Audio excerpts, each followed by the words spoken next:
Today's pedagogy topic is about tonguing, and there are two basic types of tonguing that we need to understand.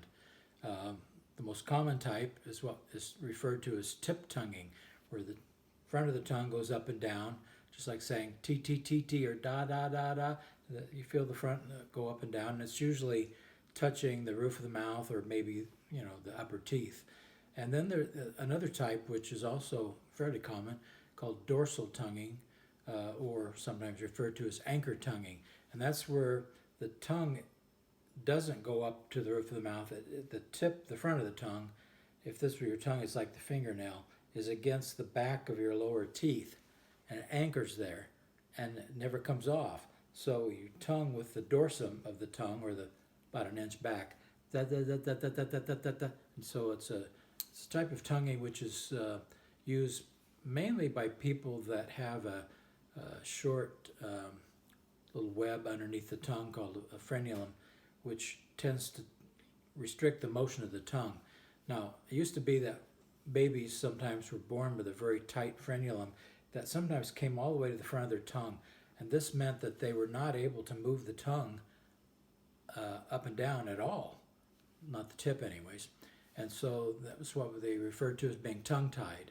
So when babies are born nowadays, they automatically check for that, and they'll clip a little V out of that web so the tongue has some nice vertical motion. Now, there are a lot of people that maybe cannot flutter tongue, and I think if you can't flutter tongue, that means the web is fairly tight. That doesn't mean it affects your speech. You may have normal speech, and you can tongue by tip tonguing, but you can't flutter tongue.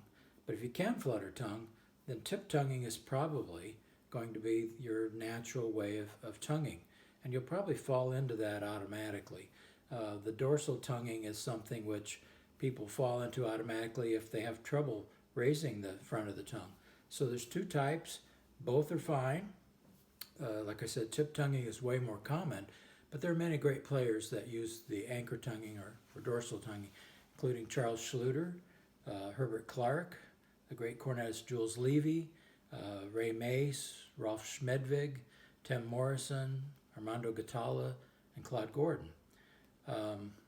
So if it sounds good, it's right. Just let them use what they want to do. I hate teachers that do tonguing one type or the other, and they insist that all of their students do it the way they do it, because they may not be anatomically set up to do it that way.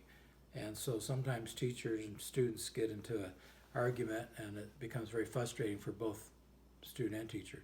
So anyways, develop those. If you can flutter tongue with the front of the tongue, because some people flutter kind of off to the side, but if you can flutter with the tip of the tongue, I like to practice exercises that alternate flutter tonguing and single tonguing, or